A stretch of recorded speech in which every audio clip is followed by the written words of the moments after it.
Cigarette খেলে 40 দিন নামাজ রোজা কবুল হয় না, এটা কি হাদিস দ্বারা প্রমাণিত?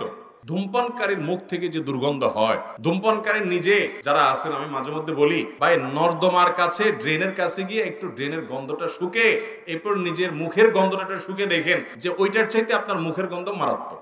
ভাইরা আমার, যারা ধূমপান করেন তাদের মুখে এরকম বাজে অবস্থা তৈরি হয়। পৃথিবীতে ক্যান্সার এখন এত ব্যাপকভাবে ছড়াইছে, আমাদের দেশের কথা যদি আপনি বলেন, ঘরে ঘরে জনে জনে এখন পরিবারে পরিবারে ক্যান্সার।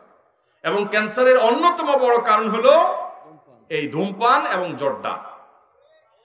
পানের সাথে চাবায়া চাবায়া রকমারি জর্দা খায় না অনেক মুরব্বীরা? ইবনে মাজার একটি বর্ণনা আছে, সেটি হলো যদি কেউ মাদক সেবন করে, মাদক গ্রহণ করে এবং এর ফলশ্রুতিতে সে নেশাগ্রস্ত হয়ে যায়, 40 দিন যাবত তার সালাত কবুল হবে না, ইবাদত কবুল হবে না। তো ধূমপানটা তো, এটা তো এর ফলে এক নম্বর কথা হলো মানুষ আসক্ত হয় না, মাতলামি করে না, মাতলামি আসে না।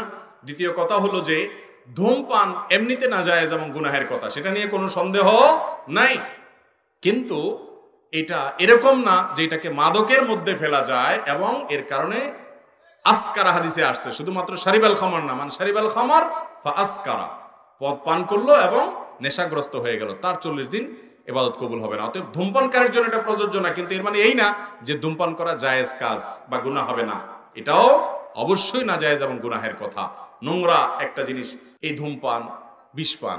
লেখাই আছে যে এটা স্বাস্থ্যের জন্য ক্ষতিকর, তারপর আবার পয়সা দিয়ে কিনে খাই। আল্লাহ তাআলা আমাদেরকে বুঝার তৌফিক দান করুন।